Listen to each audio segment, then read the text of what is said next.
Greetings, heroes, and welcome back to Into the Nexus, the podcast about Heroes of the Storm. I am Garrett and I am joined, as I always should be and shall be from now until the end of time, Mr. Kyle Ferguson.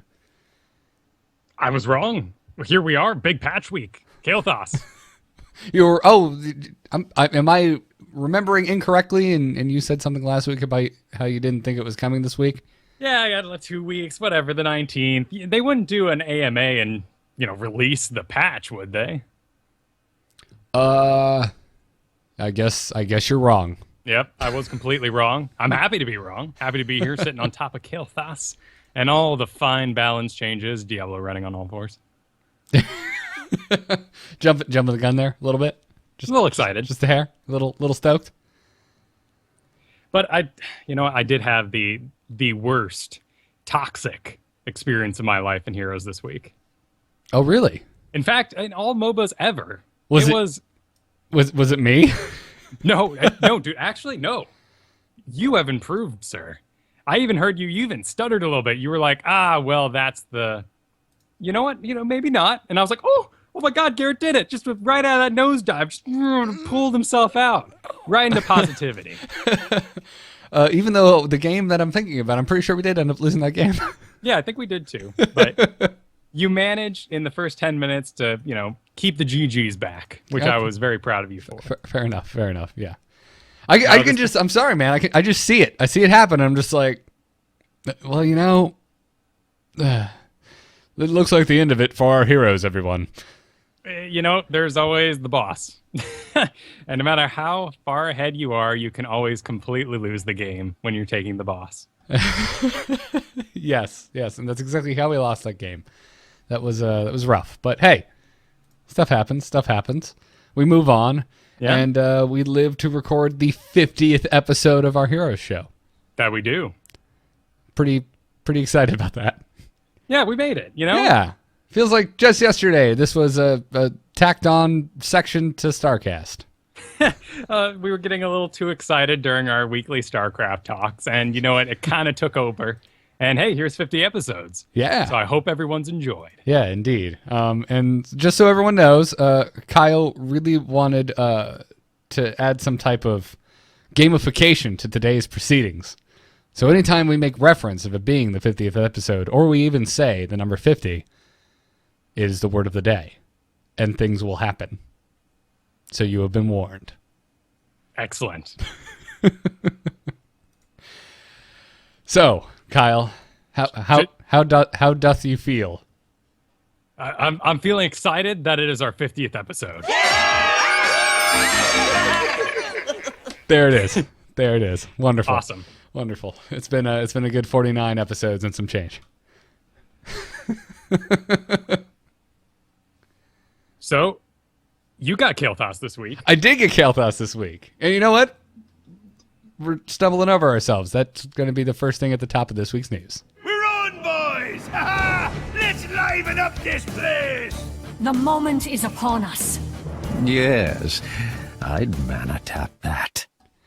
Oh, that's creepy. I didn't even know that was a thing yet. Kyle made some new bumpers. I haven't listened to them yet. Wasn't aware that was one of Kael'thas's lines.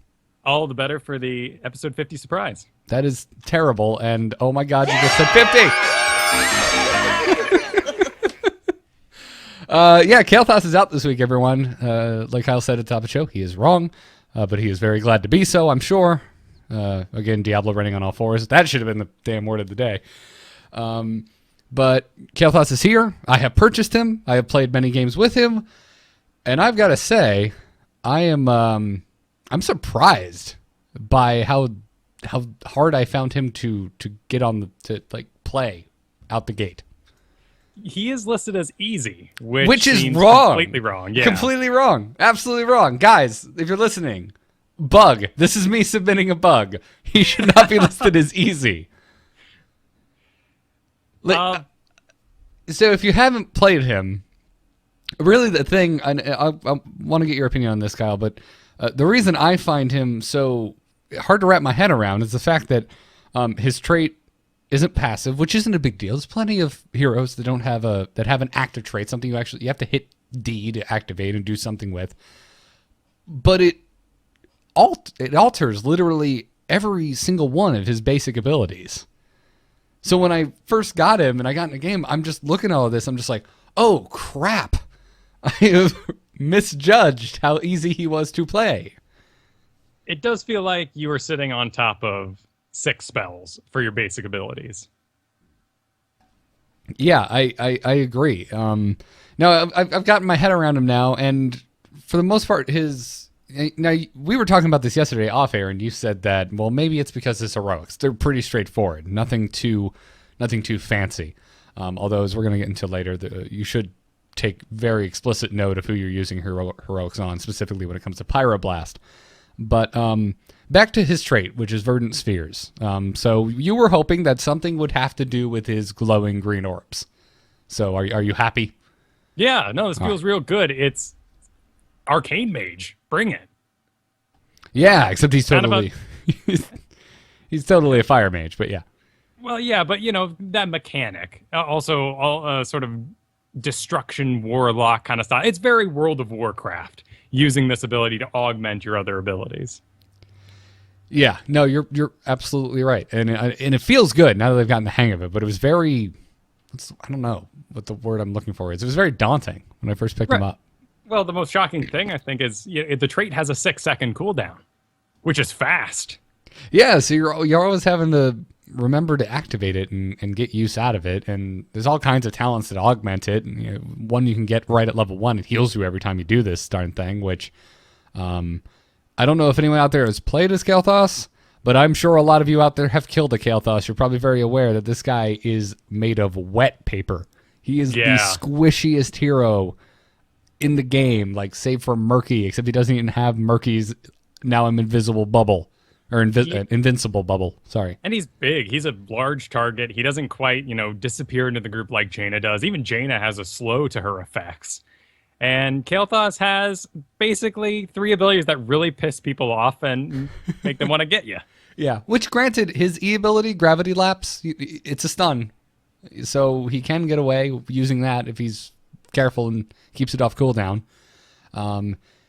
And the cool thing about that one is that if you use your Verdant Spheres, you can hit 3 people with it. So you can stun 3 people, hold them up in the air, do that. We were hoping he would make people fly. He does indeed make people fly. They don't quite swim around as goofily, but they do. Yeah, it's a unique take on a basic stun. It's got a skill shot to it. And unless you use your Verdant Spears on it, it's pretty darn easy to mess it up. Oh, absolutely. I have floated so many creeps this week, Kyle. It's not even funny. They are all riding Kael'thas Airlines. Yeah, it's the old Murd and whiffed it kind of feeling. Yeah, no, you're absolutely right. I've had some really good games with Kael'thas this week, but so many single events where I've just felt like the biggest noob in the world. He's been getting aggressively picked in Heroes League. It's to be expected. New hero, people are excited. They want to be playing him. I've been rather forceful. My usual niceness, of course, of howdy team, how's it going? What are you going? I see someone pick Kael'thas, and you just got to give that little bit of a, hey man, are you good with that? Before you let it slide. Yeah, no, you're absolutely right. I have not played him at all in Hero League because I don't consider myself that ready with him. I'll probably play him in tonight's after show if everything allows. Sure. Just to show him off, which will probably cost us the win. But at this point, I give up, Kyle. We just don't win games against our patrons anymore. They're good. Yeah, they're very good. Stop putting Daribo on the other team, by the way. It's random. Whoever, Okay, Daribo, if you're listening, message us ASAP. Or hopefully there'll be enough patrons where we can just exclude Daribo. You've played enough weeks in a row, sir. You've played enough weeks in a row. Just be on top of that submit for the after show game, man. But, I thought going into Kael'thas that we were going to be sitting on top, another assassin bringing damage to the game. And I was absolutely right about that, but my disappointment was completely unfounded. Kael'thas fills a really unique role as the anti-assassin. Oh, strictly because of Gravity Lapse? Or strictly because he does so much damage? He does so much damn damage that if you have a good team to kind of keep him, around and alive, you can just delete characters like Sylvanas and Jaina off the map. And it also really empowered, certain healers. Like I've been playing a lot of Uther this week because the other team in Heroes League has been, picking Kael'thas. And you know what? Divine Shield. It's excellent. Yeah. It dodges pyroblasts. It's anything that negates pyroblast is crazy if that's the talent that Kael'thas goes.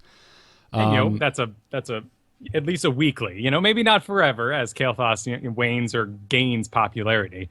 But this is a buff to Murky and his bubble. This is a buff to Lost Vikings and their jump, and a buff to Tassadar, which can just straight up disappear and be invincible, and Pyroblast disappears. Yeah. If you're not familiar, Pyroblast is one of his heroics, and it casts a slow-moving fireball.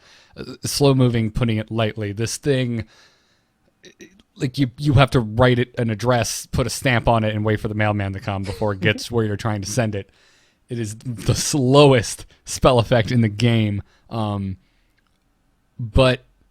like walls don't block it, towers don't block it, other players don't block it. So it's not like triple tap. It can't be dodged in that way. But as you said, any type of thing that kind of removes you from space, like Tassadar's, was it Void Shift? Yeah. Okay. Don't play a lot of Tassadar. I always forget his talent or his ability names. Like I said, Murky's Bubble, an Uther Divine Shield, all of those things just negate it entirely. And so it feels kind of bad when that happens.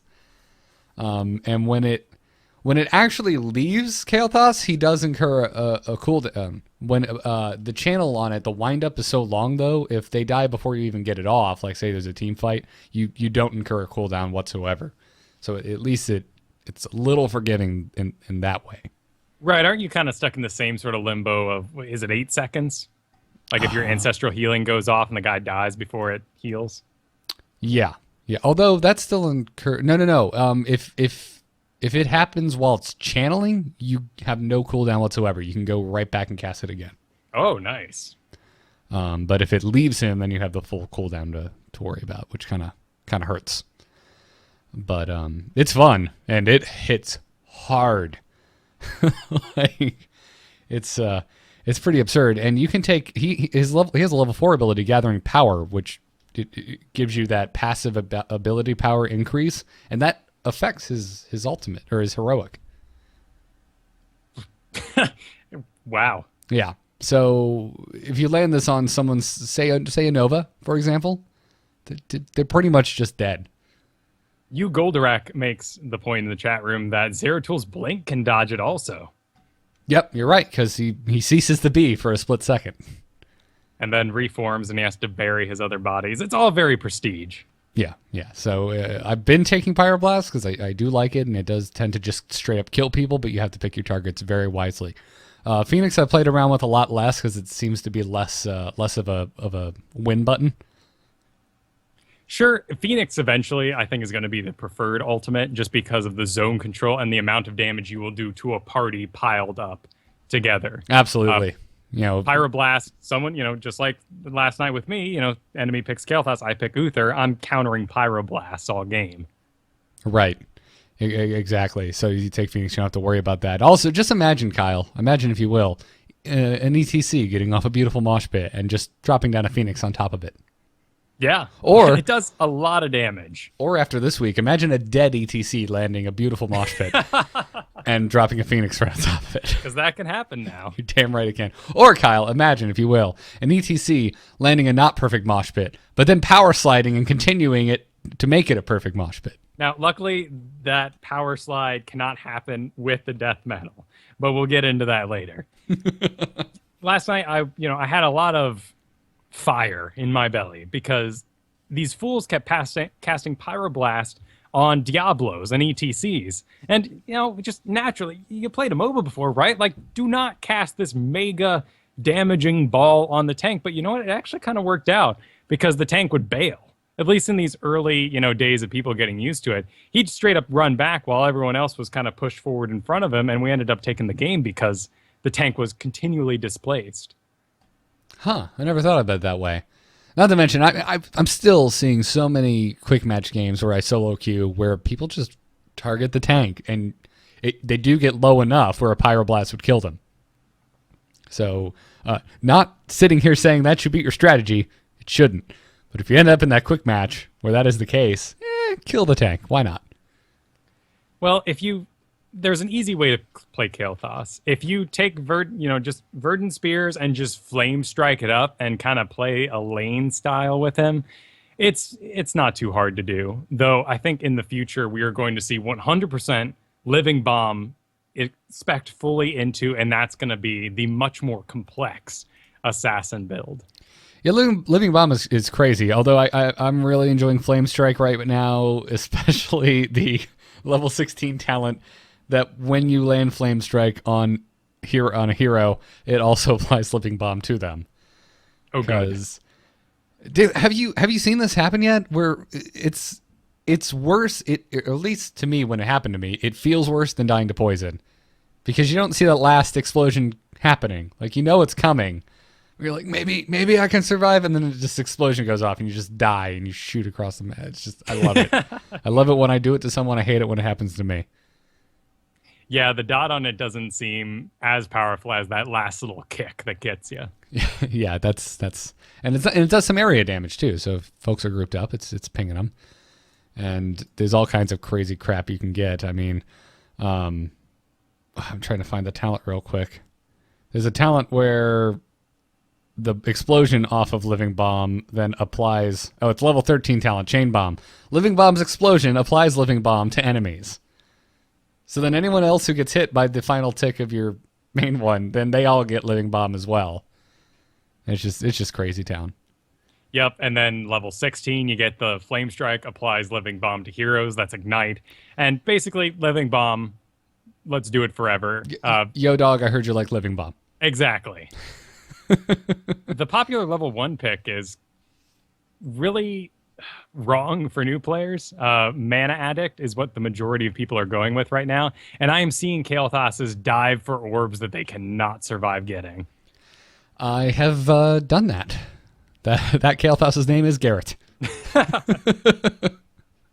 Yeah, no, I take Mana Addict too, because it's really nice to have a big mana base on this guy, especially if you go for Arcane Barrier at level 16, because your shield will be larger based on the size of your maximum mana. And just a small note, I'm so happy that they took the Flame Strike picture from Warcraft 3 and just added this poor screaming wacky guy in the corner. Yeah, at first I'm like, oh, it's a zombie. It's like, well, it might not be a zombie. It might just be a person who had his skin burnt off. Yeah, that's just skin missing. And the nose vaporized. The eyes are still intact, though, and I think the nose lasted longer in Ark of the Covenant. Because those eyes were gone. Yeah, they were. They went right away. Oh, geez. The other talent I gotta say though, for me, it's a toss up. Level 16, there's a lot of good options because not level 16. Sorry, level 13. The increased range on Flame Strike by 50%. Flame Strike already has a pretty absurd range.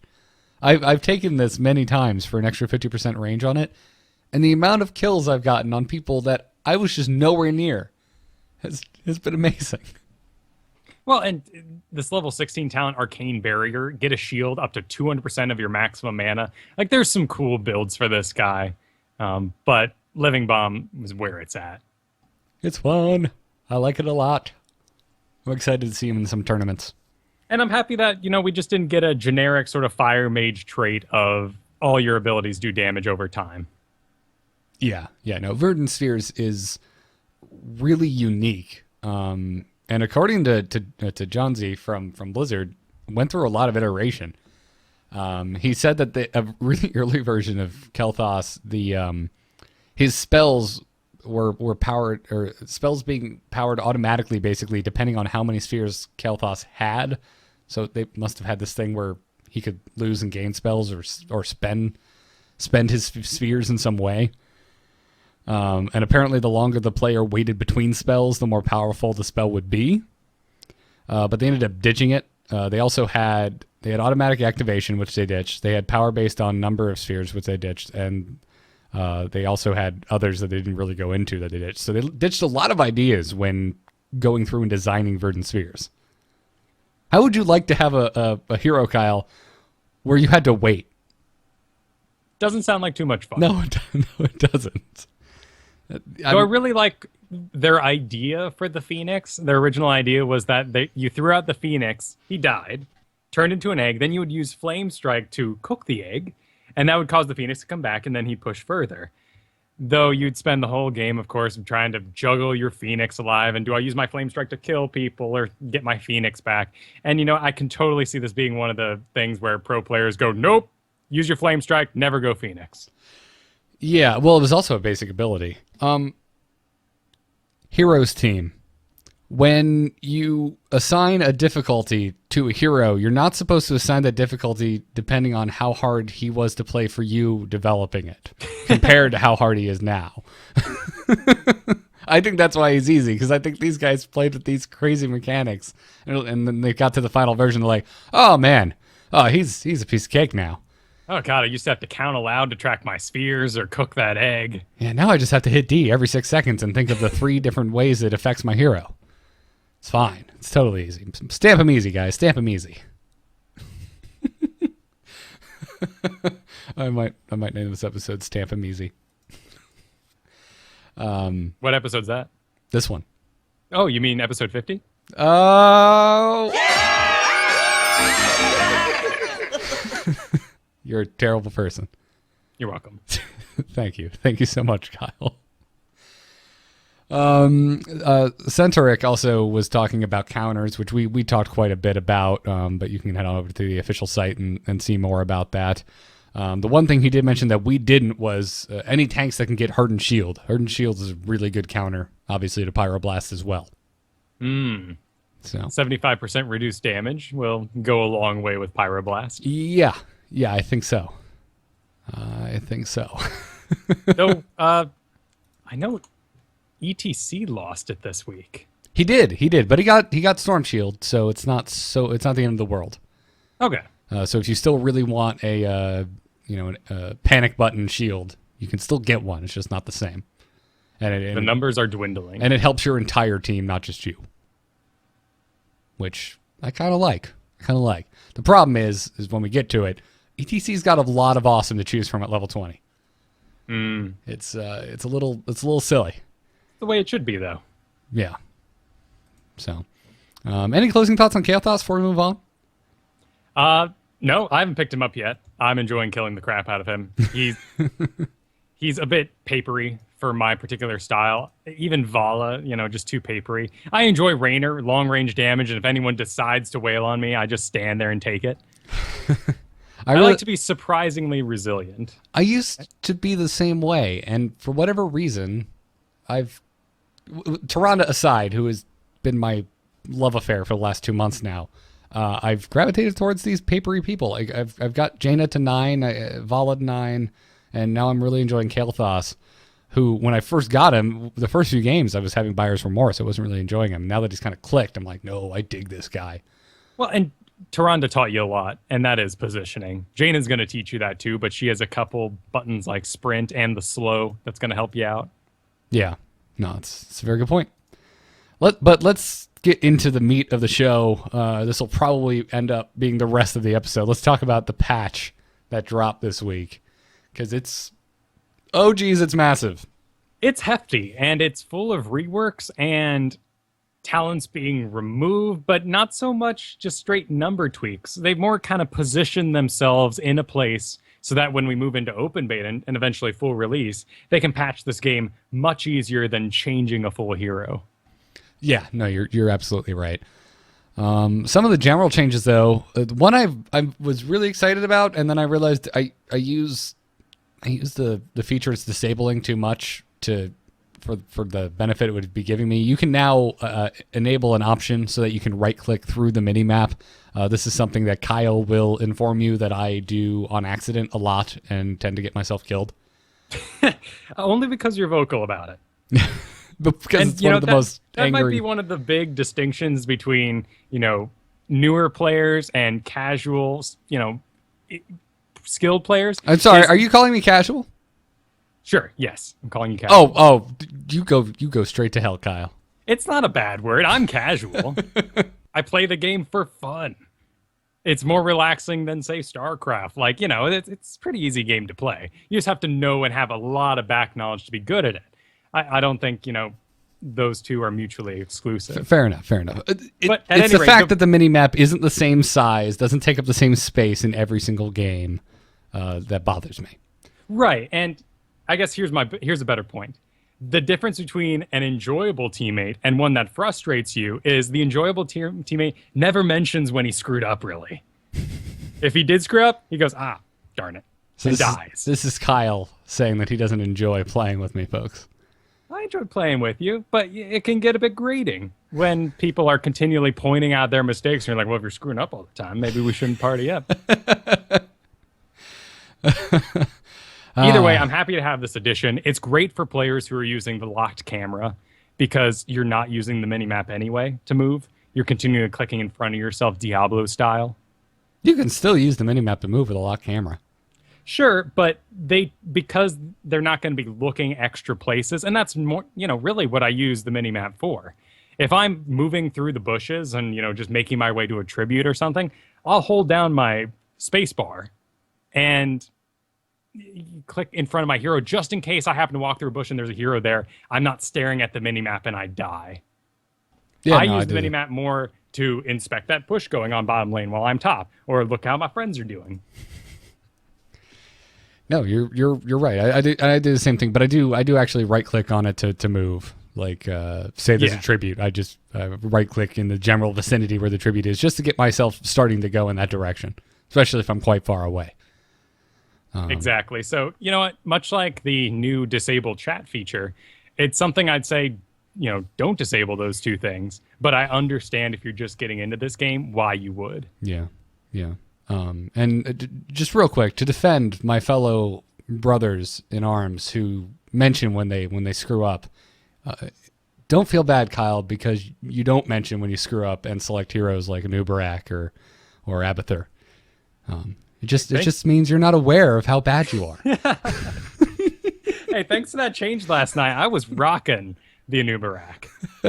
No, that's a very good point. He's in a good place. But yes, I do keep my Abathur far away. And that last week's after show fluke was not my fault. That fluke. I had top hero damage. Yeah. No, just guys, I don't think I've ever made this joke on the show before, but I give this jab to Kyle every single time. That's his defense of Abathur. I say to you this, Kyle. Now imagine if you were playing a real hero, how well we would have done. And there's something absolutely right to that. I actually spent a lot of time debating what went wrong in last week's after show, and I landed on two things. One, I'm pretty good at moving, if I can, flatter myself a little bit. And my body physically being there, diving in or backing out, helps a lot of people know when to engage. You're absolutely right. And two, Abathur's shield is not large enough to make up for the lack of a body taking damage. If a pyroblast goes off and I'm Jaina, I'm dead. But that's a pyroblast that didn't target someone else with an Abathur shield, which isn't making up for that. Yeah, it's weird. And to now shower you with compliments, you've become quite the warrior. Oh, thank you. Yeah, which is, again, something going into this. Never assumed Kyle would be the tank of the group, but gotten very good at 100% because I love Diablo's kit, and even more so now. But also, we needed someone to call who to kill. And being the warrior is a great position for that, shot caller. Yep, absolutely. Moving down, man. All right, we just gotta put our heads down and get through these matches. It's gonna be thick. Now, if you are a player level 25, it unlocks all heroic abilities and talents on all heroes. This is incredibly nice. What a quality of life change! I loved being able to just jump into a game as Kael'thas, just bottom, and do whatever the hell I want with talents. I know how this game works. I know how to talent a hero. I don't need to be talent gated. Yep. So thank you.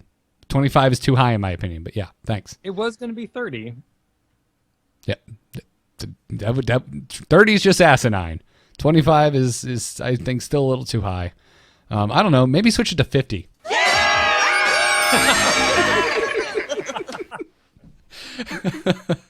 Anyways, that's awesome. There's the starter bundle now, by the way, in the store. It includes a 7-day stim pack that's going to reward retroactively if you already purchased it.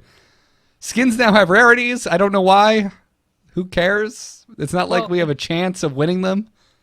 Right, that is kind of the odd thing in the background, but it does give you an idea of what you're getting with the skin now with these sweet little tags they put on, altered voice, completely unique voice set, unique move variations, and the more of those particular traits the skin has, the higher rarity it is. So our only legendary skins right now are E.T.C, Infested E.T.C, and Gundam Tassadar. What's that called? Mecha-Tassadar. Although I would allow Wing Tassadar or Tassadar 0. Yes, that would work too. Yeah, there we go. But it helps buyers, understand everything they're getting. The problem is they went through, fixed the store a bit, made it look nice, but now all the prices are missing till you click through. Yeah. Yeah. So I don't know if they're expecting that to be some sort of, ooh, I've already clicked through, I'm invested in getting the skin and I don't care what the price is. But it does seem a bit odd when you're going through that thing and you're thinking, wow, look at all the free stuff. No. Yeah, no, I agree. It's kind of lame. Yeah. But, oh well.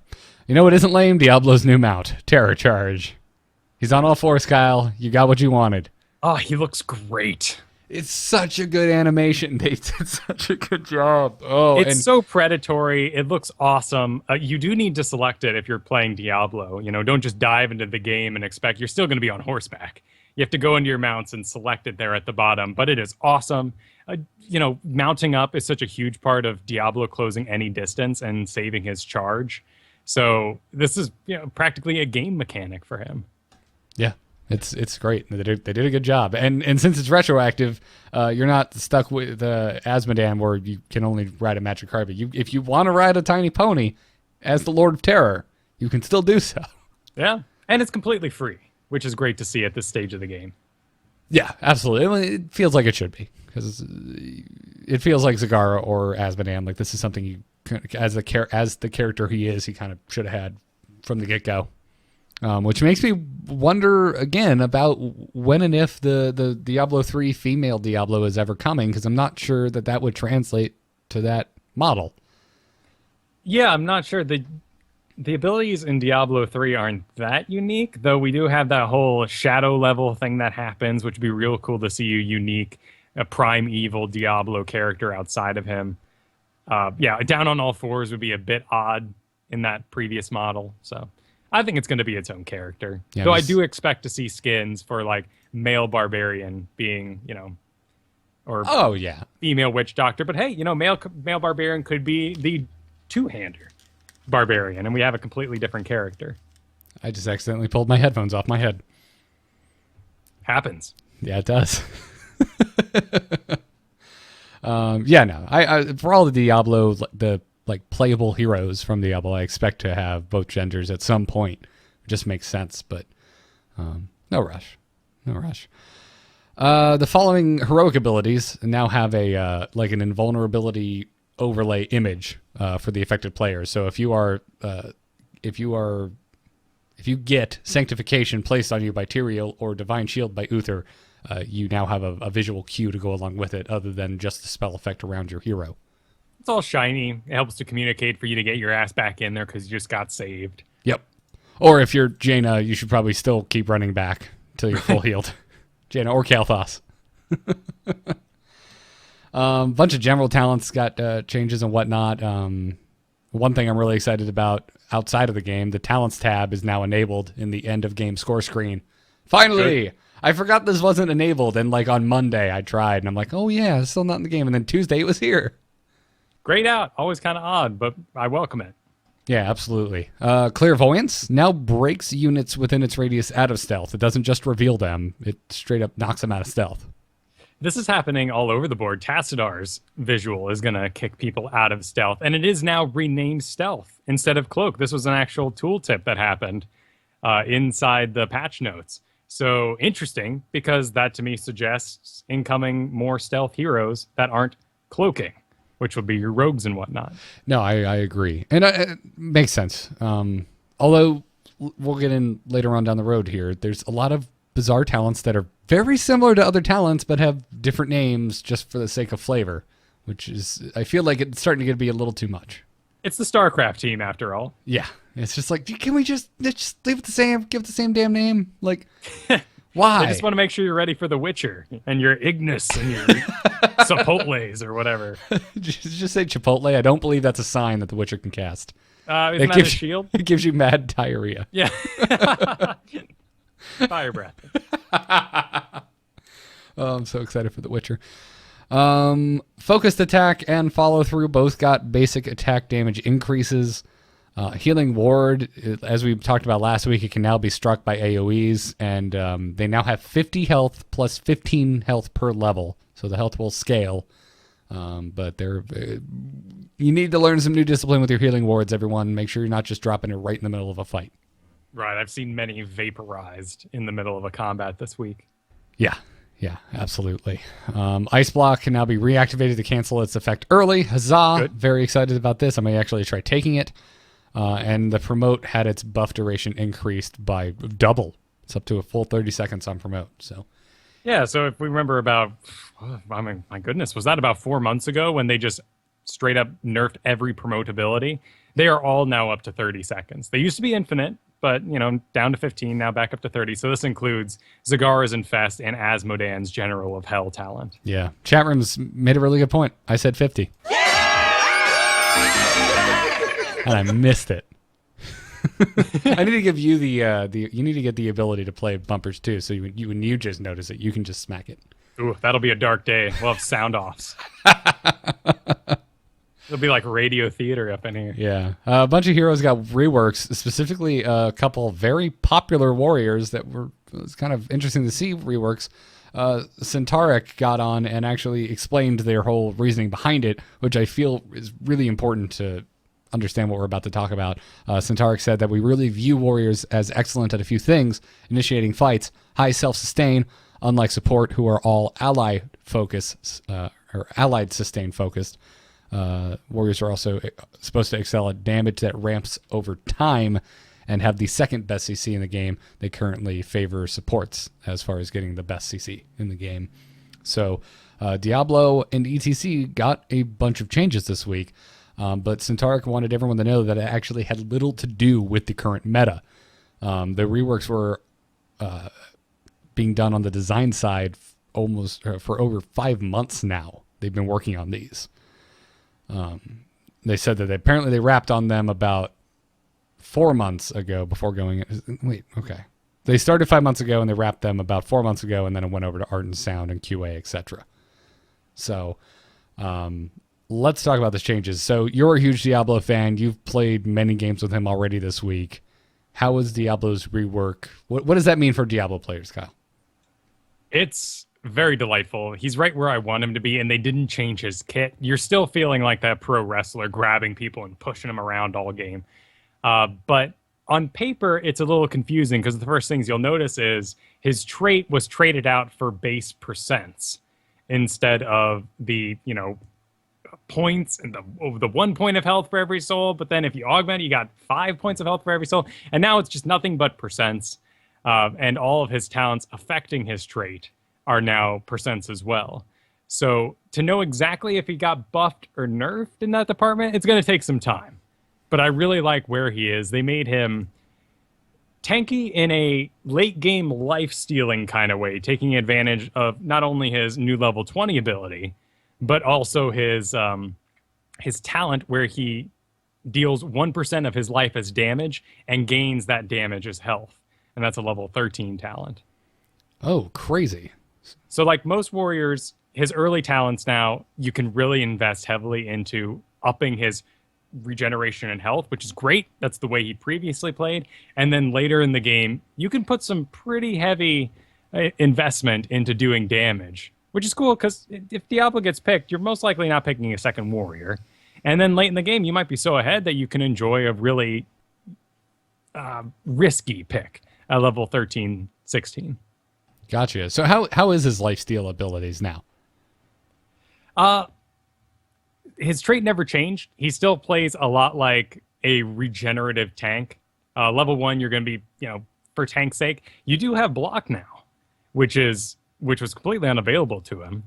That's a great pick against anyone that has high auto attack damage, hammers, Valas even to an extent.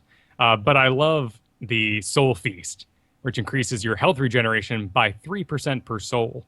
And I got myself up to a good 50 health a second last night. Wow. Which is pretty fun. Holy crap, man. Level 4, impressive. you can take Soul Catcher, which you passively regenerate 4 souls every second. This is awesome because his trait was basically useless on maps like Blackheart's Bay, where you never spend any time in lane destroying creeps. So you can pop right up, get that res, even though you haven't been investing yourself in the lane. Some cool changes to its charge. Firestorm is still pretty sweet. The returning waves got a nerf on that. But he has a real cool ability at level 16 now where his fire does Rampage, which increases his movement speed by 20% and his basic attack damage by 50% for 2 seconds. So you kind of just do this slam and then you just charge the first priest and you can't just stomp in your way. I'd love if he got down on all fours for that, but it's only a 20% movement increase. I really like that from a flavor aspect. You see in Diablo slam the ground, fire come out, and you're just like, oh god, run. Here he comes. Just run. He's level 16. He took Rampage. Run for your life. And then level 20, they added the talent that we talked about last week, Lord of Terror. Activate to steal 10% of the maximum health of all nearby enemy heroes. This has a pretty good radius on it. If you're Diablo, you're in the middle of crap anyway. So you can get yourself pretty filled up. And I'm a little surprised that they took him in such a aggressive health steal build when we have heroes like Sonya. But it really just fits the flavor. And I'm very happy with it. So that 10%, is that 10% per hero hit, or is it 10% from the total of every hero's hit, the sum of their health pool? Wouldn't that be the same thing? Oh, I guess it would. Because it's their maximum. It's not their remaining health. You it's are their right. Maximum. Okay, so it's their maximum. So it does. Okay, I'm dumb. But the more people you can get caught in it, of course, the better it's going to be. There's some real cool talents. Level 4, you now have Overpower. Once the stun expires, it slows for 25% for 2 seconds. I don't really subscribe to any slow that does less than 30%. It just doesn't feel like it does enough. But cool things like this are really awesome to see. I mean, on a target that was just previously stunned anyway, you've already closed the gap, so this gives you 2 more seconds to hopefully finish the job if you need it. Yeah, but if people aren't there to deliver in the first place, at level 4, you're not really setting yourself up for kills. And that's something they talked about in the design philosophy of warriors in this patch, is they want their damage to ramp up over time. Warriors should not be killing you level 1. Gotcha. So you haven't played around with that one at all? Even in later game, doesn't seem worth it? The 25% slow? Yeah. It's just not enough, There are better choices than that talent, because that's put right against gaining soul every 4 seconds. And also, your Fire Devil is now moved to 4. It was 13, gives you a fire aura around you, so you're basically damaging anything next to you. And you're always next to people because you're charging them, so it's a good time. Glad to know you're having a party with your Diablo party. Oh, an absolute blast. Not a party I'd want to attend. Any closing thoughts on Diablo? Man, there's so much to love here. I'm having a hard time just not reading the whole list. But one more I got to point out is level 16 talent Domination. Your Overpower reduces the cooldown of your Shadow Charge by 8 seconds. So you can now almost completely, without waiting on the cooldowns, charge in, slam someone up over your head, and then slam them backwards. Nice. That is awesome. He's in a good place. I'm very excited to play some games with you as the new Diablo. Well, we can do that tonight. Nice. All right, let's move on to the warrior that I play, but haven't played too much of since the changes, and I gotta say, I'm confused. E.T.C. He has had so many things changed. I don't really recognize him anymore, other than level 1, where I still just take block, because block is good. Yeah, block's good. Block is really, really freaking good. But he lost Scouting Drone, he lost Superiority, he lost Relentless, he lost Hardened Shield. I didn't really take a lot of those ever. I took Scouting Drone from time to time when I felt that we had enough healing. Like if we had 2 support, I didn't really need to take the block, so I'd take Scouting Drone. It seemed really odd on him. Yeah, no, it's really good, but it's strange to see it on a warrior just at all. Sight's incredible. I mean, if anyone hasn't made this clear yet, I'm saving up for Zagara right now just so I can have that for Blackheart's Bay. It's so important to be able to see things. Absolutely. And Zagara, I can't believe you stayed away from her for this long, Mr. Zerg. I was really bad at her maw, is basically what it comes down to. It is a bit hard to hit. The delay on it is something fierce. And then there's always the chance you block everyone in some, cursed hollow woods because that big old worm is chewing on people. Well, if you landed on some people, it's not the end of the world. But dude, I have basically every specialist right now. I'm trying to fill other roles. That's why I got Uther. Yeah, I gotta say, pretty lost at level 4 on E.T.C. The few games I have played, I've taken Hammer on just because it makes his aura last 2 seconds longer and gives you a 10 mana discount on your abilities while it's active. It's just like, okay, I'll just buff my friends, but I'm not sure if that's the right choice. So, I don't know. That's how I kind of feel with him overall. The big thing was Echo Pedal, which still exists, but it's been moved to level 16. So, I'm again, not exactly sure. I feel like, because Follow Through got added at level 7, so you can still do additional damage. You're just not, you don't have, say, the chance to knock someone out of stealth or anything like that from the AOE damage of Echo Pedal, at least not until level 16. Right, when you are up against the new Encore, which leaves an ant behind that's shaped like E.T.C's head, which is awesome and does a second knockback 2 seconds later. Yeah, it is. It is really fun. I do got to say, I mean, again, though, like, since there's a delay on it and since you've already pushed people away, you have no control over the next push. Like, so I haven't figured out when the best time you would want Encore even is. It'd be in situations where you're protecting lots of squishy characters and aiding escape or zone control. Okay, yeah. Because any knockback is basically a stun and you get moved. So it's a great skill to have. Yeah. I was trying to think of it like as offensive. Like if I engage. So if I do my thing where I slide through someone and then push them back, I guess that could still work in my favor because then it would push them a second time if they don't move super fast. So. Right, and they're delayed. Their attacks are interrupted for that time. Great against enemy melee, but it's going to be very situational. Yeah. I just love Echo Pedal so much. And it got nerfed, man. Does less damage now. In general, that seems to be what they did to him. Lowered his damage. Yeah, absolutely. And the other thing I was trying to find was, I don't even remember the talent's name, and I can't find an old talent sheet. The one that when he used guitar solo, it empowers next basic attack. Yeah, I know what you're talking about. I can't remember the talent. I believe it's gone now. Yeah, it is. You did get follow through though. Right. But man, I love that level 20 guitar solo, teleport to the guy that's escaping and hit him once for the kill. Like, it just felt awesome. You have 5 choices at level 20 now. It's a little ridiculous. His ETC's level 20 is just ridiculous. He has Torbus, which Mosh Pit refreshes the cooldown of Power Slide.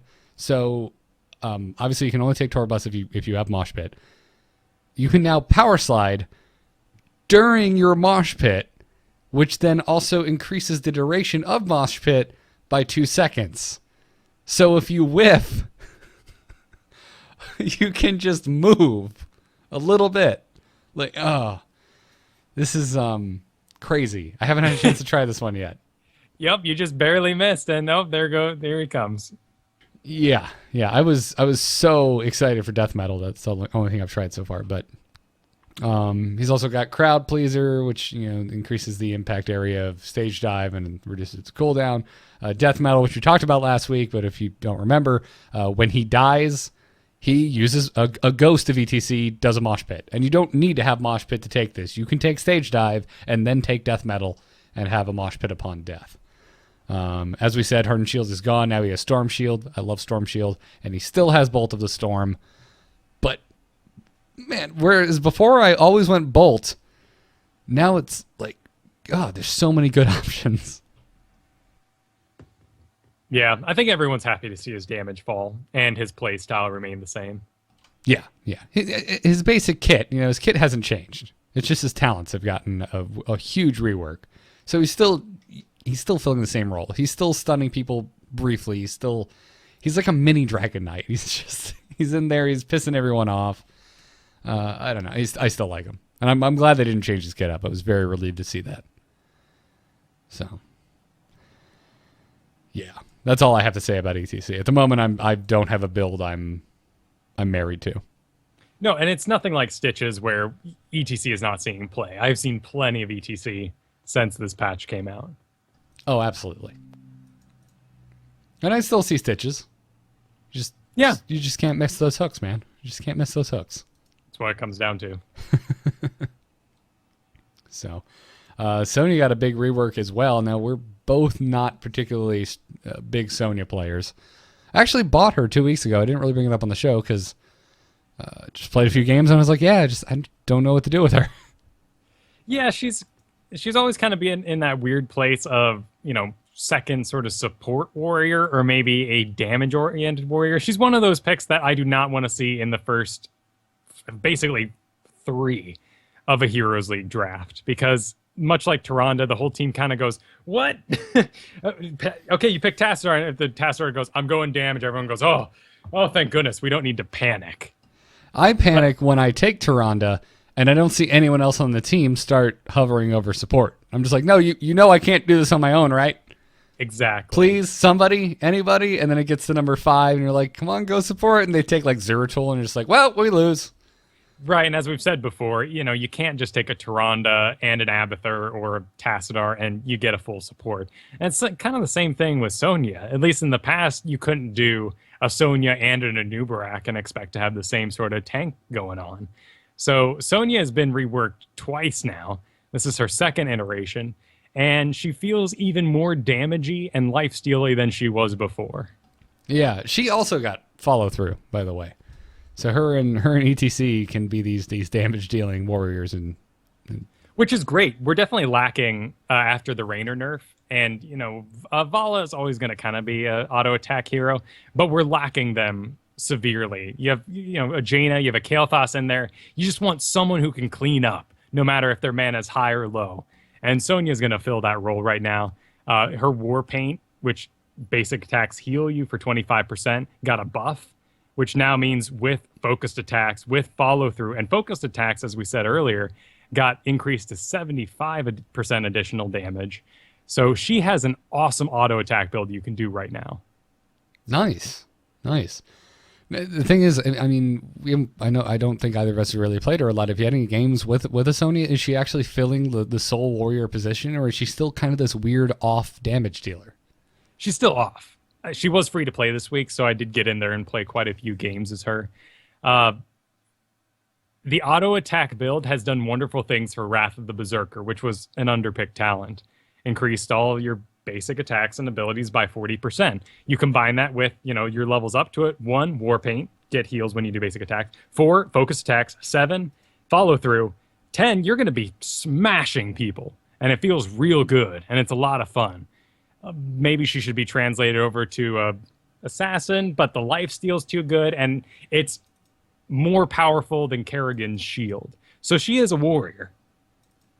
That's good to hear. I'm also really happy to hear that it's improved Wrath of the Berserker, seeing as, my Barbarian in Diablo has that kind of build. So I want to take it. Leap is just great for closing the distance, smashing people. It's a lot of fun. They also rearranged her Seismic Slam talents, so you now pick the increased damage on it much later. You do that at level 16 now, and instead the area effect and the reduced cost abilities come before that. Okay, so very similar changes to E.T.C. Moving the damage later on down the talent line. Exactly. So you can still do this heavy burst damage slam build with leap, and I feel like that's going to be your actual, more of your damage build per se. The auto attack's doing a lot right now, and then Wrath of the Berserker increasing that auto attack damage that you invested in decreasing any status effects on you. It's just that's going to be the tank build. And she got Ignore Pain at level 20, which is, her version of the Hardened Shield. So we'll see how she delivers. Right now, the health steal isn't dramatic enough to make her a full tank. Gotcha. Okay. Well, you've piqued my interest enough that I'm going to get back in there and try her. So. Yeah, she's fun. Probably the most shocking thing for you getting back into her after this change is going to be the duration decrease on Whirlwind, which has gone down by a whole second. Oh, wow. Which feels like a lot because that's your primary health steal and escape mechanic. Right. Huh. Okay, that seems strange because I feel like she needed help. Well, but the Whirlwind was a bit in a silly place because you'd see this very low health Sonya run into the lane, start spinning creeps. Health would just skyrocket. You couldn't even fight a Sonya while she was on top of creeps. But if she had nothing else to damage around her, she, died just as quickly as any assassin. So now they've made it so that she only gets 25% health back instead of 40% while doing Whirlwind to creeps. But it goes up to 50% when you're hitting heroes. Ah, gotcha. So, okay. Again, kind of investing her more, and you should be hitting enemy heroes. You should be tanking rather than spinning in the lane in the background to make sure you have enough health for the engagement. All right.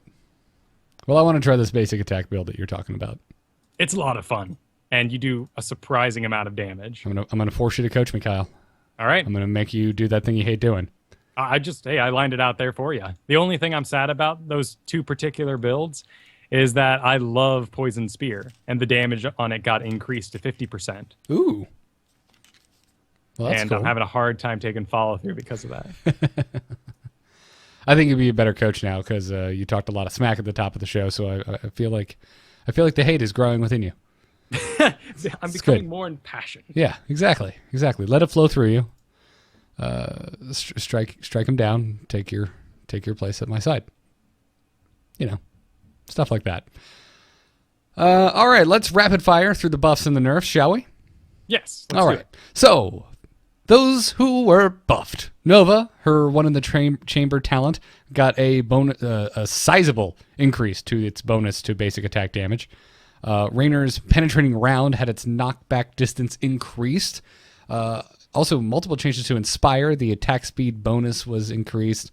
The allied attack speed bonus was increased. The mana cost was reduced. The cooldown was decreased, and the duration was decreased. So, if you like Inspire, you love it now. And also, and this is such a great change on Blizzard's part. It infuriated fans though because so many people have been saying Raynor is an awesome assassin, but that knockback ruins anything you can do with him, and ruins the fact that he might be an early, beginner level player because your knockback's going to ruin a lot of kills that could happen. And you know what they said? You know what? That knockback's even bigger now. So there you go, guys. Yeah, that's one thing. You got to make sure you're going to kill him. Like, you got to just save penetrating around for the kill shot. Or come around the back and just own everyone in the face. I've been playing quite a bit of Raynor this week. I love the additional investment into what he is and then being like, nope, this is the way he is. And in fact, even better. No, agreed. I like the way he plays. In early on, it's pretty impossible to get behind people because he's just kind of this big lumbering oaf. Yeah. But once you get your, if you take the talent that gives you increased movement speed for everyone who's inspired, yada, yada, Which yada. I don't know why you wouldn't. It's so good and so much fun. Anyway, I'll move with the buffs. Abathur's Locust Strain, I thought this was a nerf. Yeah, that's a nerf. It's a nerf to a thing they said that was broken in the first place. So I put it here in buffs because Symbiote Stab got an increase of 2 per level, or 2 flat damage, and an increase of 0.5 per level. It's not a lot, but anyone who enjoyed Abathur really was upset about the previous nerf where they took away your stab damage. Okay. Asmodan, his general hell trait, the bound minion talent, has had its duration doubled. Yep. So enjoy that. Gazlo got some changes, and Centauric actually made a post about it. He said this was a chance to fix some of the least picked talents for him, turret storage, for instance, and provide some buffs. He said that he certainly can see how it looks like a mixed bag at first, but what he thinks is being overlooked a lot is the changes to the laser, saying that the ability was often underused or neglected. And with the new timing changes that he hopes it makes it a much more deadly ability that can be used mid-combat. So taking a look at it, his rocket turret had the mana cost decreased. The turret XL talent for it now acquires targets in a cone rather than in a circle. And this change was made to prevent cases where bonus shots could fire rather than the turret's indicated range, farther than the turret's indicated range. So it was just kind of fixing an issue there.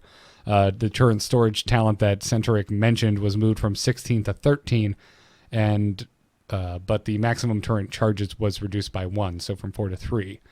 And then also the long range turret talent had the attack range bonus increased by a sizable amount. Yeah, 25 to 40%. It's pretty big. The laser changes he was talking about is basically reduced mana cost, quicker wind up, lower damage, but you're winding up quicker anyway. And by the late game, that wind up is going to be devastating. And I've seen quite a few people go full death laser builds for Gazlo this week. He's still not very popular, particularly not in quick match. There's a couple, if someone grabs him on, Sky Temple, I'm like, all right, yeah, bring it. Sounds good. Gazlo's in a really cool place right now where you can pick any of his 3 abilities and basically become king of that one particular ability. Sorry, I was clearing my throat. No one wants to hear that. Good job. Something going on, man. Something with these damn oak trees. Anyways, I had a game, a Hero League game recently where we were on Sky Temple. Guy takes Gazlo, the warrior. I don't remember who it was. It might have been E.T.C. Starts giving him hell of a time. Why are you picking Gazlo? Oh my God, how could you? You just cost us the game. And by the end of the game, that same person was apologizing to Gazlo because Gazlo rocked it so hard. Oh, that's great. I'm so happy to hear that. Yeah, it was a good experience all around. There's really no better time for this. So let's go ahead and break it down a little bit. We go into open beta next week on the 18th. We have full release 2 weeks after that. There's no better time to shut up, trolls, and just kind of let the game be enjoyable for those new people. Quick match, assume it's going to be crap, and you are getting to enjoy playing whatever hero you pick because that's what you want to play right now. Heroes League, that's where the serious modes can happen. Let's get mad at each other there. But holy crap, quick match is just, let it be what it is. And as somebody who struggles really hard not to get mad at each other, let's just not, be nice to each other in Hero League too. Be supportive. Constructive criticism, people. Constructive criticism. Right. Well, and the most effective thing you can do in Hero League is assume that when a player picks Abathur, they are the very best Abathur in the world until you are proven wrong. Innocent until proven guilty, basically. Let's carry that forward. Yeah. Start every criticism in Hero League with NTTTBAD. Not trying to be a dick. But doesn't always work, but yeah. Not going too deep into him. Murden got some buffs. Basic attack damage gain per level was increased. Follow through was removed. Skullcracker was moved around from 4 to 7. It's got a new talent. I love it. Give him the axe. Yes. Basic attacks deal 75% additional damage against targets that are rooted, stunned, or slowed. And it's a Murden-specific version of Executioner. Because why just give him Executioner, consolidate, and make learning this game easier for all of us? Right, wouldn't that be great? But no, we need unique names and whatnot. I think Executioner is a really cool talent that I'm assuming we will see in pro play somewhere down the road. Some Thrall is going to pick the slow everybody ability of Earthquake, and then you're going to have 4 other Executioner players. It's going to be awesome. Yeah. Now, granted, doing a lot more additional damage than Executioner, but yeah. Yeah, well, his auto attacks don't get a lot done in the first place. Yeah. Okay. You know what? I take it back. I like that they can tweak and make things specific per hero. They should just call it Murden Executioner. Like, not get creative with it whatsoever. So it's just like, oh, I know the mechanic. It just does more damage. Cool. Thunderclap had the attack speed slow amount increased on his reverberation talent, and the slow duration was decreased, however, but very minutely. The the amount of the slow increase was very large and the duration decrease was very small. The Thunderburn Talon had its movement speed, slow duration applied by Thunderclap's secondary explosion increased. The Landing Momentum talent for Dwarf Toss had its movement speed bonus duration increased by double, and Haymaker had its cooldown decreased by 10 seconds. So get out there and toss some dwarves, folks. Right, it's not going to make me take Haymaker yet, but this brings Muradin in line with our top two right now, E.T.C. and Diablo. I'm very happy to see that they made those choices. And then the Dwarf Landing Momentum, level 7 talent. Great way to close on people. Again, close first, damage later. I'm very happy with the warrior philosophy right now. Yeah, that's a nice change of Haymaker, too. I mean, it used to be 50 seconds. Now it's 40. Yeah. Murky, his spawn egg trait has been changed. The egg now spawns into the game automatically in the Hall of Storms when you start the game. And if both he and the egg, or her, we haven't decided on the sex of Murky. There's a lot of evidence to point to the fact that it's probably a female because he lays an egg, or she lays an egg. Right, but wasn't, in that awful Godzilla movie, wasn't he born pregnant? As Ferris Bueller found out? I wouldn't know because I don't remember anything about that movie other than eggs in Madison Square Garden. Good. Congratulations. That's all I remember. Oh, and the dumbest helicopter pilots in the world. I don't know where he went. We lost a giant lizard that is breaking everything in the direction it moves. We lost them, guys. Sorry. This giant lizard will now sneak up behind us by crashing through a skyscraper. I'm going with asexual. Though, if we're going with Disney rules, he's male because he wears shorts in his master skin and not a dress. I have been watching a lot of Dragon Ball Z in preparation for Dragon Ball Super. And I just got to the point where Bulma is asking the small Namekian child where the female Namekians are. And he's like, what are you talking about? Female. What's a female? And he's like, well, you have a mommy and daddy, right? How are babies born? Oh, the same way everyone's born. We from eggs, we lay from our mouths. Naturally. Like, oh, of course. Why not? So you never know. Murloc rules might be different. Maybe they're... Oh, and thank you for the chat room, Mr. Big Stuff. You're absolutely right. Zilla. I was talking about Zilla, not Godzilla. Make sure those are two separate boxes. What is Zilla? Zilla is the name of the American Godzilla because it was crap. And real Godzilla throws punches and is a badass. If I could take a sidebar for off-topic conversation, did you see the new one and what did you think of it? Oh, I actually haven't gotten around to it yet. Oh, I thoroughly enjoyed it. I thought it was a very good ride. I was the only thing stopping me from watching, because it's on HBO right now. Yeah. Yeah, they're on HBO Go. I could watch it anytime I want. I just haven't. One, I'm watching too many animes at the moment. But two, I don't like that it looked like it focused so much on the mom missing her kids and the dude having to save them. I just want to see monsters fight. And I know there's always little Timmy who's at the power station when Godzilla showed up to fight Rodan or whatever, and they become friends or whatever. And there's a whole baby Godzilla. Like, Godzilla's full of crap at times. No, there's not that much of that. Okay, I just didn't want to see. Obviously, a lot of humans that move us from set to set. Don't expect a whole lot of plot, but there is some delightful monster fighting. Okay, good, because that's what I want to see. Yeah, and there's also a bunch of scenes where you'll just be like, am I watching a Spielberg film from the 90s? Because it totally feels like that. Oh, that's not bad. Yeah, that was the nice surprise. That and the surprise that it actually felt like a Godzilla movie at the very end. Enjoy. I did like that game, Destroy All Monsters. That was fun. That was a fun game. Anyway, back to Murky.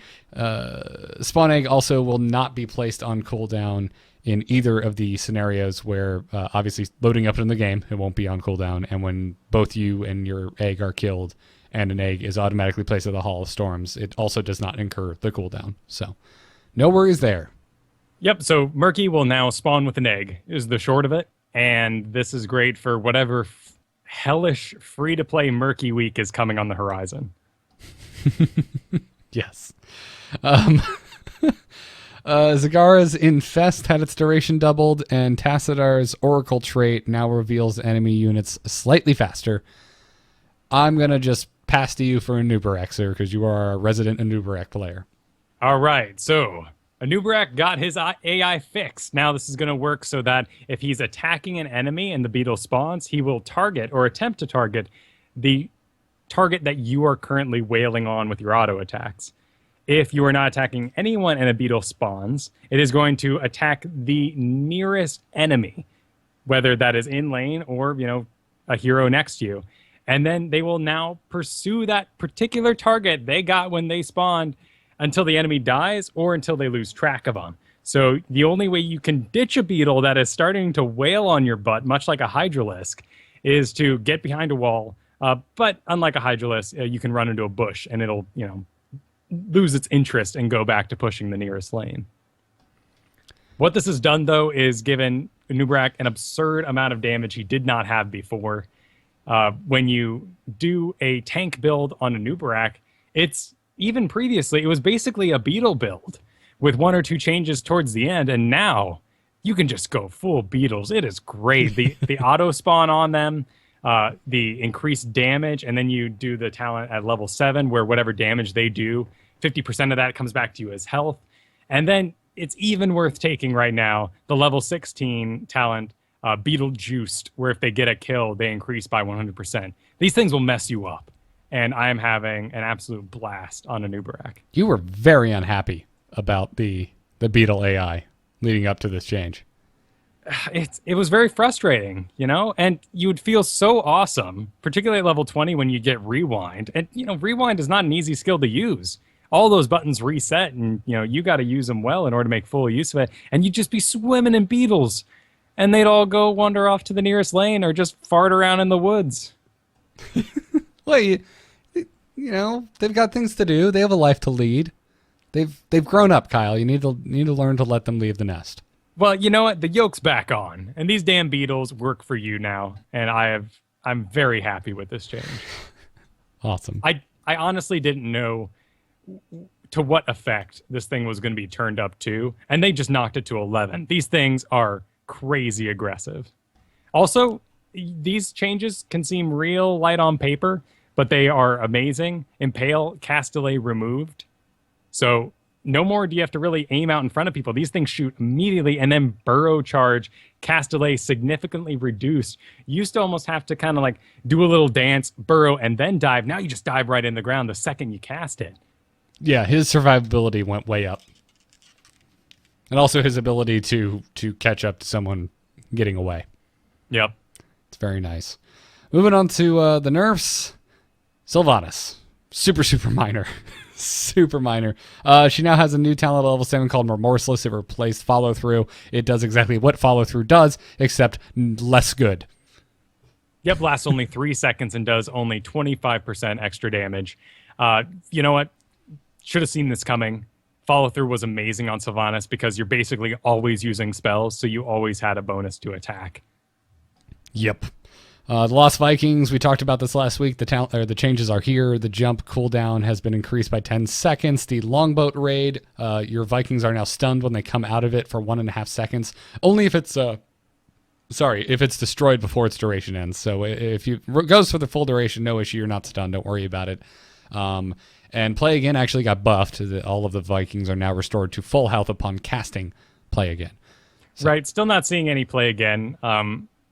The Longboat raid is a welcome change because it still messes people up. But actually, Vikings just got a huge nerf because of Kael'thas this week, actually. I know I mentioned Jump earlier being great against him. Not so much, because basically everything he does has area effect, and you blow away Vikings. Yes. Not to mention delay. So if they jump too soon, they just land in your Flame Strike. Yep. It's nice. Finally, Rhaegar. His healing totem is now the worst one in the game for some reason. I don't know why, but its cooldown is now up to a full 60 seconds from 45. It was an auto pick for many people. Everyone else is healing. This is, again, where I get kind of funky. It's like, well, if it's supposed to be a homogenized talent, why is it different for this one specific hero? Right. I don't know, man. It was an auto pick for many people. So I guess they're just trying to get people to focus into some other choices. Yeah, I feel like this could have waited until after we see how the healing totems pan out after the change where they can be damaged by AoEs. It is selected at level 1, so for that reason, it's considerably more powerful than the majority of healing totems. The only other person that has a healing totem at level 1 is Asmodan, oddly enough. Oh, I apologize. Chat room is informing me that everyone else's is 60. So this is being brought up with everyone else's.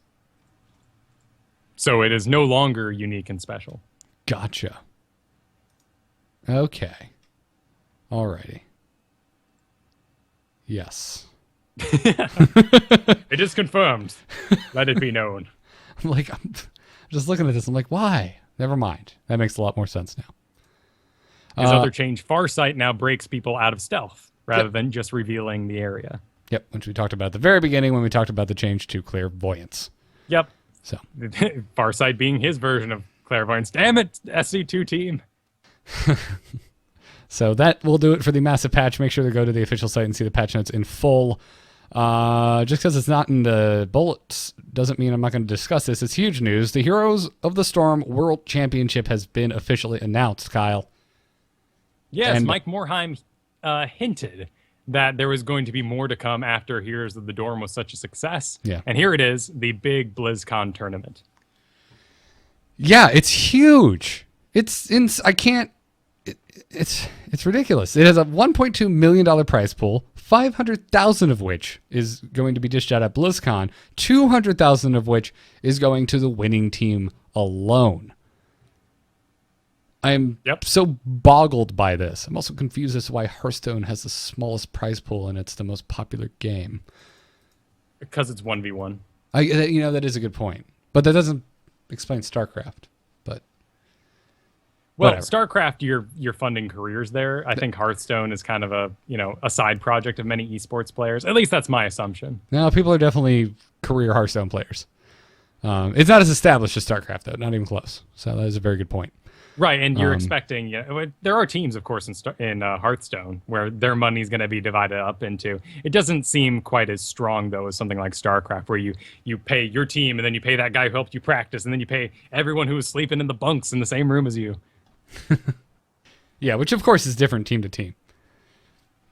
But this is a mighty big prize pool, of course, and, large for BlizzCon standards, though it is somewhat shadowed by the international compendium, which recently went up and is huge. Well, yeah, but Heroes of the Storm, brand new. Dota 2, if you count all the previous incarnations, very old. Yep. Very established. And this is the International 5. This will be the Heroes of the Storm World Championship 1. That current prize pool, though, man, is at nearly $8 million. That is insane. And the compendium just went up. Yeah. It's been out that not even long. half unlocked. Jesus. That is just, Their unlocks go all the way up is- to 15 million. that's just incredible. Again, not to take anything away from this, though. This is nuts. This is great news for Heroes. This is what it needs. I mean, this is our first big major Blizzard-sponsored tournament that isn't dishing out scholarships. Right, and it's a qualified tournament, which is great for this level of competition. Yeah. I do not want to see invite-only. Invite-only tournaments, they're great for viewership. They're going to bring fans in. At this age of the game, I'm kind of upset when I see them. Yeah, I like to see opens, and this is a whole lot of open to this, with the most countries funneling into the North America one, which I'm just like, well, no, we, in theory, could end up with no North American teams at BlizzCon. What the crap? That's Wouldn't not be fair. that different than StarCraft. Oh, you're Blizzard's just used to it now. J-Dog's North American, man, because he's on Evil Genius. Yeah, I was yeah. Whatever we have to tell ourselves. Whatever we have to tell ourselves. He's American, man. He's American. He's American. Oh, jeez. Anyway, the countries that are going to be participating will be Australia, New Zealand, China, Europe, Latin America, North America, Korea, Southeast Asia, and Taiwan. They will all have qualifiers that are coming up very, very soon. So keep your eyes peeled to the official Heroes site for more information on that. And also check out the scoreesports.com for Mike Morheim's interview where he teased this news originally. Yep, signups open on the 15th, which is tomorrow, which is today if you're listening to this right after it came out. So I agree with Joe Brewer in the chat room. It's a little sad to see signups so close before we move into full release. Again, giving that advantage, but what can you do? Yeah, I mean, Heroes has been moving really quick, so I'm not really surprised. Obviously, would like to see more notice, but I'm not. Honestly, guys, if you get this tomorrow, I'm still sitting on beta keys here. Email the show. You can't wait another 4 days. Yeah, absolutely. So there's also a developer Q&A this week. Really don't have time to talk about it, so go check out the official post over on Reddit for that. We got a link to it in the show notes. We have to discuss the skin preview that went up last week. Not for the skins, which were awesome, by the way. There's some great skins coming. Really excited about the Hearthstone card mount. I need that. Which is going to be free, isn't it? Well, yes. It's tied into wins in Hearthstone. Oh, that's pretty neat. Yeah. I understand it is a retooled flying carpet, as well as the Billy the Kid mount, but I'm just happy to see more free content in the game, even if it is rehashed purchase content without the shine on it. Yeah, that doesn't bother me at all. I saw some people getting really bent out of shape about it. It's like, well, who cares? Yours still looks different and no one else can get it. Exactly. So what are you all bent out of shape about? So I don't know, man. I don't get it. I think people are a little overly sensitive at times. Sure. But myself included. You can't pay to win this game, and that's what really matters to me. No. Well, I guess technically, if you only win with Illidan and you use money to buy him, you're technically paying to win. Right. That's true. To have a good comp. But, I'm sitting here listing off heroes every single episode that I own, and I haven't spent a cent buying them. Yeah, that's a good I bought point. 3 skins. Well, and also, I looked through them this week. They're all StarCraft skins accidentally. Kyle, it's not like they're $50. That's true. But the big thing is a new hero out of nowhere was revealed in a skin preview. Johanna, the Crusader from Diablo 3, which, oh my god, dude, I'm so excited. We got to see her in the skin preview, sporting her Centurion skin, which looked real badass. But it was actually Heroes Nexus that dug up a full data mined pile of her abilities. I'm just excited to see, 1, a new warrior coming, but 2, one that's this far along after they promised more frequent releases. This is a great sign. She looks done. Yeah, absolutely. Again, if you head on over to the Heroes Nexus, you can see Johanna's entire kit, which looks very fun. Her trait is Iron Skin. You become unstoppable and gain a shield that absorbs X amount of damage for 4 seconds. And this is fully animated. She puts up the shield, does a walk that's heavy. It looks sweet. There's a video of her just walking past an entire fort. Yeah, I'm so excited. Folks, I don't think I've really talked about it much because we don't talk about a whole lot of Diablo in any of our shows. Crusader is my favorite hero in Diablo by a landslide freaking victory, and one of the few times I've actually mained the female gender model. So very excited about Johanna coming to Heroes because it's my Crusader, man. I know that there's a million others like it, but this is my Crusader. There are many like it, but this one is mine. Well, what do you think of the abilities then? Because we all know that I had a bit of an issue with some of the selections on Witch Doctor being my Diablo main. I'll tell you right now, I'm completely stoked as hell about the heroics. Falling Sword and Blessed Shield, 2 things I use a lot. The only thing I am sad is like no pillar. No pillar anywhere in here, which is like my bread and butter on my Crusader build. Yeah, the Falling Sword, when you turn into basically a cloud of holy lightning and descend from on high, is pretty awesome. Yeah, it's very nice. And Blessed Shield, it's chain stun. Who doesn't like that? It doesn't stun though. It causes enemies to miss their next 2 basic attacks within 4 seconds. Oh, okay. It's then I got more confused by the akin- spinning animation over their heads. Yeah, it's more akin to Lily and her Blinding Wind. Which we haven't, made mention of this on the show yet. I'm really happy with the status effects as part of the health bar. A welcome addition. Status effects is part of the health bar. Yeah, if you're stunned, it'll now say where your name was, stunned or rooted. Right. Give you a little symbol. They also removed a bunch of the buff debuff timers which I can't stand. Bring them back. What are you doing? Yeah, those aren't quite as welcome. They were great for knowing when your focused attack was up, when your healing well was ready to go. No, I've been calm most of the show. It's not quite as welcome. It's bull crap. Bring them back now. I need my timers, man. I need my timers. I don't want to have to take my minimap, drag it over to a fort to see if the fountain is on cooldown or not. I just want to look in the bottom left corner. Man, you take Bless and Shield, and then you have your E, which is Shield Glare, also making you miss your next 2 basic attacks. Miss-based warrior. Yeah. Oh, I'm sorry. I thought you said Shield Glare stuns them. You said Blessed Shield stuns them, which is correct. Oh, no. I was talking about... I confused the two. I was talking about Shield Glare, which doesn't stun them. It makes them miss. I was talking about the ultimate, which does actually stun. Cool. Gotcha. Okay, no, you were absolutely correct then. Blessed Shield, heroic number 2, does stun the first enemy hit for 2 seconds.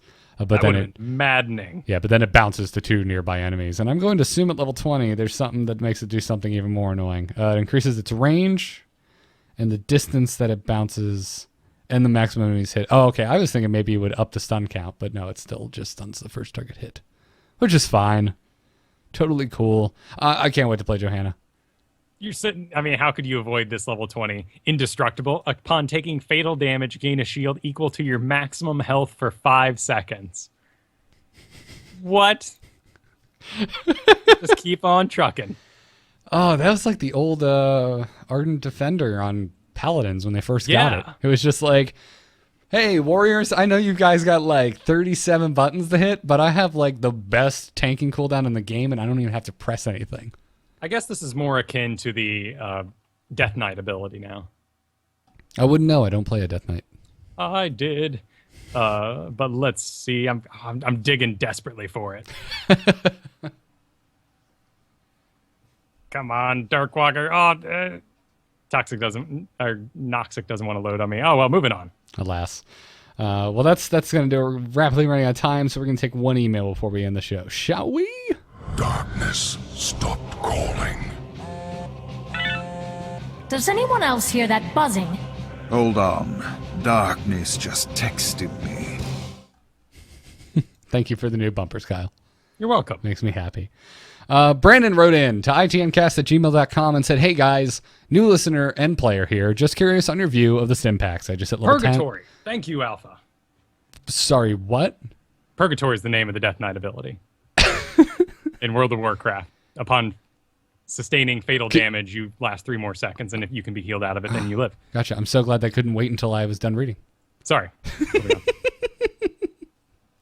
Brandon said he just hit level 10 last night and got his 7-day stim pack. They seem pretty cool, but do you think they are worth purchasing? Well, Garrett. Well, if you listen to old episodes of the show, you will hear me go on this tirade about how the business model of this game at times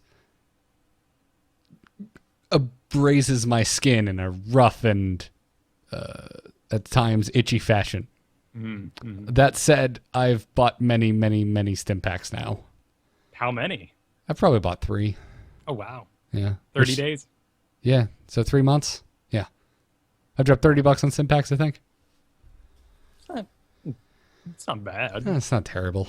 Yeah, I don't know. I feel like they're worth it if you're impatient, which I am. I got them when I was really pushing hard for Master Skins. I didn't want to wait. And that's really what they're good for. Yeah, because you can't purchase those any other way. Yeah, I had them going when I was leveling up Uther and Tyrande for their Master Skins. So, did you end up purchasing Kael'thas with cash? Oh, absolutely. I don't spend gold on heroes anymore. Oh, wow. It's saved solely for Master Skins. Gotcha. No, all cash all the time for heroes. Unless they're like cheap ones that have been out forever. I'm not going to drop 10,000 gold on a brand new hero. I'm certainly not going to spend I don't even know what the cost is anymore. How much gold is a hero when they first come out? 16? 15,000. 15,000. Never going to do that. I'd rather just spend the money. It's expensive. Gold's hard to get, man. Gold's hard to get. But that being said, this month I did not buy a stim pack because I feel like I spent that $10 on Kael'thas. So. Okay. And are you really going for any Master Skins right now? No, not really. I got Tyrande. I'm happy. Kael'thas Master Skin is real disappointing until you turn him around, and then it's badass. That cape. Yeah, no, I had the same. I'm like, oh, it's not really that big of a thing. And I turn around, I'm like, yeah, that's pretty dope. That's pretty cool. I need that. Because you know, it's another one of those that you know, like looking at it in the store, it's like, oh, it's not that impressive. But the second you see it from that isometric view, it's like, oh no, this has a much larger impact. There's power in this. Yeah, I think the next master skin I'm going to go for is Jaina. It's cool. Either Jaina or Zagara. I'm not totally in love with Zagaras, so I like the big head. Do you? Extra spikes. Yeah, looks good. Though I love auto turrets. As I've said before, I think Gazlo is a great kit. I do not want to buy him or get his master skin. But hey, man, that new Mad Martian Gazlo skin they showed off, I could get that. That makes me want to play Gazlo. Oh, and you just he looks real reminded good. me, the Vala Angelic skin is on sale right now, and I really want that. Man, just take out the eyes, take out the face, make it a full Tyrael kind of skin, and that thing is 100% badass. I think I almost like it with the face, though. I like the glowing eyes. And, I might have to pick that up. it's on sale. Yeah. What are your thoughts on Stimpaks? I don't get them. In fact, the 3 skins that I've made, those have come from Christmas donations from people who enjoyed the show. So I've actually haven't spent any money. I enjoy getting the gold. I enjoy saving it up. Really, like I have gotten out a notebook and done the math as to what heroes I want in what order, because it increases my enjoyment of the game, and I like having that investment. Yeah. I'm surprised you don't have Mecha Tassadar. I know, me too, but I got the master skin for it. So Yeah, but his master skin's kind of lame. I know it is. It really It's all sucks. about the pylon ponytail, but other than that, it's The pylon ponytail is sweet, but yeah, I'm not a big fan of the color variations. The shoulders don't really scream master skin to me. But the fact that I have a master skin and then they updated the Mecha Tassadar, I'm just kind of stuck because I could get Master's Tychus on level 10, but I'm not gonna because I infested Tychus. It's all That's about badass. infested Tychus. All about that infested Tychus. Oh, we were corrected, I believe, on the YouTube last week. Malfurion's Treant is corrupted when you have the corrupted Malfurion skin. Oh, sweet. Yeah, so enjoy that. Thanks for email, Brandon. We'll have to take more emails next week as we are very out of time. It's been a long show, a lot to talk about today. So big thanks to our patrons over at patreon.com/ITN. Thank you so much for supporting the show. This week we wanted to thank Ultima. No, that's not it. I'm sorry. Up above. That's the iTunes thanks. Thank you to patrons DM, Grayson E, and Robert R. Thank you so much for supporting the show. Still cool. Still so cool that folks are subscribing to the show. We really appreciate it. And also, if you're leaving us reviews on iTunes, we appreciate that too. Just maybe the patrons a little more. I think we can play favorites. It's okay to play favorites here. Can we play favorites here, Kyle? I think that's all right, but you guys don't understand the wacky world of wonder that iTunes reviews are, and we appreciate you taking the time to do that archaic activity for us. It does so much for the show. Yeah, absolutely. So thank you to Ultima1224. Thank you to Zudorden is how I'm going to choose to pronounce that one, and Will C27. Thank you for your iTunes reviews. Into the Nexus is produced by amove.tv and Declan H, our Patreon producer. You can see more about this and all of our other shows over at amove.tv. Our email is itncast@gmail.com, or you can chat over at itncast.reddit.com. Our live show is every Thursday night at 8 p.m. Eastern Time right here on twitch.tv/amovetv, or you can check it out on the mobile stream over at alphageekradio.com. Follow us on Twitter at ITNcast, and a big thanks to BrianGriffithMusic.com for our intro music. Kyle, where can folks find you when you're not heroically defending the honor of Anub'arak? You can find me at KyleFerguson.com, where I put up Dungeons & Dragons articles. Check that out. I'm a writer by trade. It's what I do at my day job right now. As well as Twitter. Check me out at Kyle Ferguson on there. Sweet. You can find me on Twitter at GarrettArt or over at nomoonart.com for my graphic design portfolio. If you need a graphic designer, go check it out. And Talking Hearthstone over on the Angry Chicken. Check out doghousesystems.com. Use the code ITN. It'll get you a 120 gigabyte solid state drive for free. Add it onto your amazing gaming rig. We thank them for their support. That same code will work over at tweakedaudio.com, where the code ITN will get you 30% off and free shipping off of your entire order of noise reducing earbuds. Check them out. I still use my Tweaked Audio earbuds, despite cats chewing on them, despite being caught in torrential downpour while running outside. Still working. They're still working. Darn cats, Kyle. Chewing wires. Dude, I hear that. You know how many wires there are? I actually bought a box of pipe cleaners so I could confuse my cat to chew on the other pile of wires. I like the idea that it's just random pipe cleaners all around your house. People come in, what is this for? Shh, I'm winning against the cat. Yeah, it's arts and crafts. Yeah. Against the cat. No, it's great, Positive reinforcement. He'd chew on something he shouldn't. I go, here, kitty. Give him something he can chew on. Awesome. Awesome stuff. Well, that is going to do it for this week's episode of Into the Nexus. Episode number 50! Thank you for tuning in, everyone. If you've been with us since the beginning, we really appreciate it. If you're just tuning in, welcome. Hope you enjoyed the stay and hope the show wasn't too wacky for you. We'll see you in the Nexus. But until then, good luck and have fun. Take care.